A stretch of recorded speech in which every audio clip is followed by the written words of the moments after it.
আসসালামু আলাইকুম। অনেক সময় আমরা দেখি অনেক সিস্টেমে যখন প্রতিনিয়ত অ্যাক্সিডেন্ট হচ্ছে, কিন্তু প্রকৃততে ওই সিস্টেম কি থেমে আছে?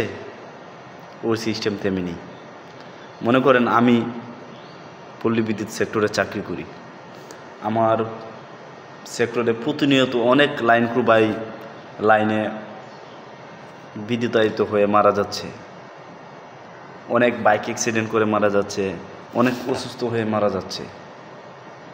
কিন্তু আমরা কি আমাদের চাকরি ছেড়ে দিচ্ছি? কিংবা এই চাকরিতে কি অন্য মানুষ আসছে না? আসছে। কিন্তু কথা হচ্ছে, যারা আমাদের পিছনে থেকে অনেক কথা বলে যে ভাই তোমার চাকরিটা ভালো না, তোমার চাকরিটা অত্যন্ত রিস্কেবল চাকরি, এই চাকরি মানুষ করে না। প্রকৃত অর্থে এই চাকরি কিন্তু মানুষই করছে। এই কঠিন কাজগুলোকেই কিন্তু মানুষই সহজ করে গ্রাহক সেবা দিচ্ছে। তবে কেন? হ্যাঁ, যারা পিছন থেকে কথা বলে তারা কখনোই চ্যালেঞ্জ নিতে পছন্দ করে না। আর যারা চ্যালেঞ্জ নিতে পছন্দ করে না তাদের জন্য আসলে এই চাকরি না। সত্যি বলতে এটাই। আপনি যদি কোনো কঠিন কাজকে দেখে ভয় না পান, আপনি যদি সামনের দিকে এগিয়ে যান কাউকে পরোয়া না করে, তাহলে আপনার জন্য এই চাকরি। একজন সৈনিক প্রতিনিয়তই সে কিন্তু কঠিন সমস্যার সম্মুখীন হয়, কঠিন পথ সে পাড়ি দেয়। যুদ্ধক্ষেত্রে কিন্তু তার পিছনে যাওয়ার কোনো সুযোগ নেই। আমরা হচ্ছি সেই বিদ্যুৎ সৈনিক। তাই এই চাকরিতে তারাই আসবে যারা নিঃস্বার্থভাবে দেশের জন্য কাজ করতে চায়, যারা দেশের মানুষের উপকারের জন্য নিজেকে সঁপে দিতে চায়, তারাই এই লাইনম্যানের চাকরি করবে, তারাই একজন বিদ্যুৎ কর্মী হবে। হ্যাঁ, তারাই হবে আলোর গেরিলা।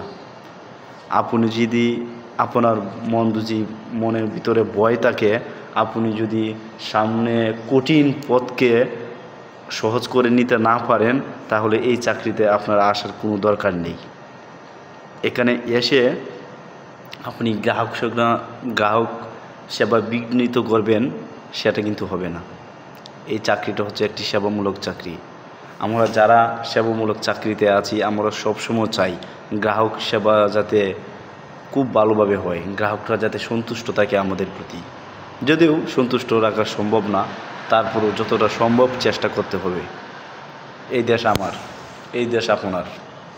এই দেশকে কিভাবে এগিয়ে নিয়ে যেতে হবে সেটা আমাদের সকলের সম্মিলিত দায়িত্ব।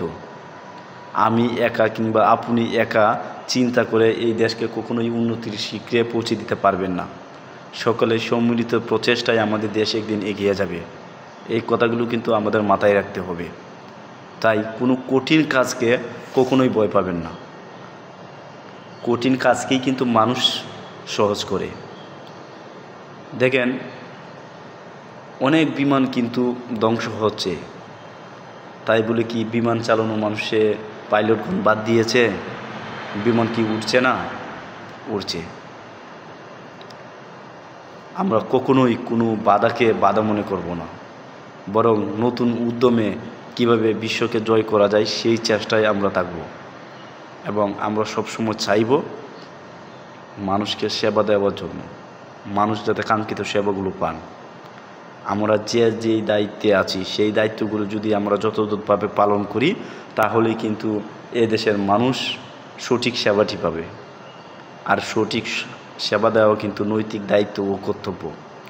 আপনার উপর অর্পিত দায়িত্ব যদি আপনি সঠিকভাবে পালন না করেন, তাহলে একটা সময় পর আপনাকে আপনার কর্মের জন্য হিসাব দিতে হবে। হ্যাঁ, কাউকে কষ্ট দিয়ে, কাউকে কাঙ্ক্ষিত সেবা থেকে বিঘ্ন ঘটিয়ে আপনি কখনোই ভালো থাকতে পারবেন না। আর এটা হওয়া উচিত না। ধন্যবাদ।